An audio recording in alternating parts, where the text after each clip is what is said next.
In the photo he meant to archive, the night the cloud remembered our bed. At 9:18 p.m., my phone lit with a thumbnail that had the worst manners I've ever seen.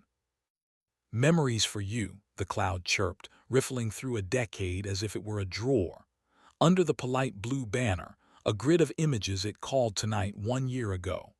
Third row, second column, the corner of our duvet, my forearm, his mouth. Nothing explicit, everything accurate. The caption's suggestion made me want to unplug weather, relive this moment. He'd left at 8 in the jacket that flatters him even when mirrors preach. "Wrap toast," he said, 2 words that make celebration sound audited. Then notes with Danilo. "Don't wait." Danilo handles sound. He carries microphones like small animals that need gentling and listens as if air kept minutes. The cinnamon thing in the oven was performing loyalty beyond the call of sugar. The apartment's light climbed the wall in squares that refused to narrate me. I tapped the photo like a bruise just to prove it still hurt. The image opened larger. At the bottom, a line that shouldn't have survived the weekend. "Shared library, added by Luca. Luca is mine, or as much as you can claim anyone in a city that keeps teaching you plural." He'd moved that picture into our shared cloud last year because he thought romance was redundancy. Tonight, redundancy volunteered to be witness. I put on the jacket that knows how to mind its own business and walked the 6 blocks to the studio where Danilo rents silence for a living. The lobby smelled like ambition and lemon, the city's favorite lie about keeping things clean. On the wall, a poster promising a show that would rescue strangers in 98 minutes. The elevator wrote my name backward and pretended not to understand. Studio B had a window like a question. Through it, I could see Danilo in headphones leaning over a console that looks like a spaceship grieved modesty. Luca stood at the mic with a pop filter close enough to make me think about mouths. He was reading truth into a sentence that didn't deserve it. When he saw me, there was the half-second faces do when truth arrives without its coat. Then he pressed the talkback button and said my name the way receipts do. Soft, undeniable. Danilo saw me and did the decent thing. He faded the faders and removed his hands from the desk like a man proving he isn't armed. "I can give you to the room," he said, voice clean, syllables that had passed inspection. He stood, nodded, and disappeared into the hallway with the kind of competence that makes you believe art still has rules. "Not here," Luca said, glancing at the red light that means recording has a memory. He tipped his head toward the fire stairs, the part of buildings that choose honesty and airflow. "There's air." On the landing, the city carried on its inconvenient courage. Someone on the next block rehearsed a trumpet badly and made it sound like faith. The stairwell's concrete kept our posture modest. He leaned on the rail and let the metal consider his pulse. "I lied when I left," he said. He doesn't waste adjectives when he intends to be correct. Rap happened. People tried their best grammar on goodbye. Danilo asked what I was scared of, and I mistook being heard for being allowed. "Are you sleeping with him?" The question is a cliff. There isn't a scenic route. You count to 1 and you use your mouth like it has wages. "Not yet," he said, clean, immediate. Then lower, the honesty that knows exactly which muscle wants to bruise. "I brought my mouth." Wind took the opportunity to move my collar around like a point. I stepped in because cold is the part of truth I know how to cheat. I lifted 2 fingers to the soft inside of his wrist where men keep their apologies and felt his pulse write my name there without permission. His eyes closed like doors that expect hands. Under my palm at the small of his back, where his body keeps its best arguments, heat had already paid rent. My hand remembered the route. "You like wanting that proves something kindness can't," I said. "I didn't make it cruel. Cruelty is lazy precision. You treat intimacy like a sport and honesty like off-season training." You like to coach, he said, mouth trying on a better room, which is unfair and also why we still have furniture. What do you want? I asked.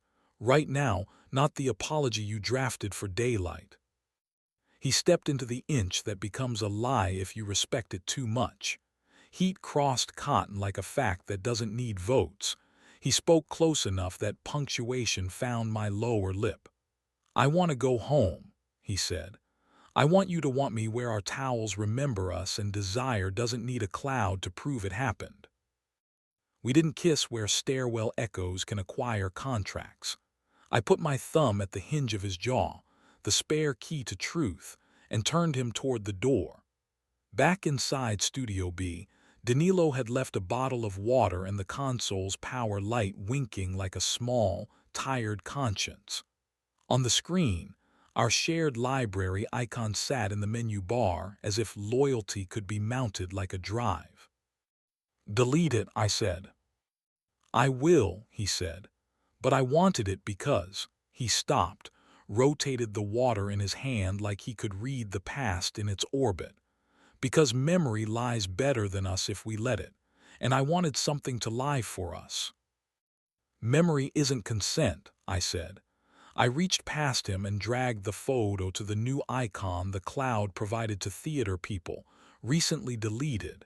It made the sound laptops think paper makes when it agrees.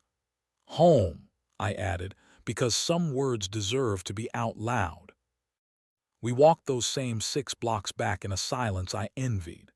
The cinnamon had kept faith beyond the call of sugar. We ate it at the counter with our fingers because forks would have lied. He leaned against the drawer that sticks, the posture that means he's willing to be moved and wants me to be precise about where. I slid my palm under his shirt and found heat like an address that still prints both our names on the mail. He tipped into me, gratitude giving him weight and accuracy. We were careful in bed, not the kind of careful that kills heat, the kind that knows where to fold it so the room won't have to testify. He knows where to set his hand on my ribs so the rest of me turns without issuing a press release. I know where his shoulder hides when it runs out of brave, and how to coax it into telling the truth with weight and breath, and a mouth that has stopped trying to rescue him and still wants him.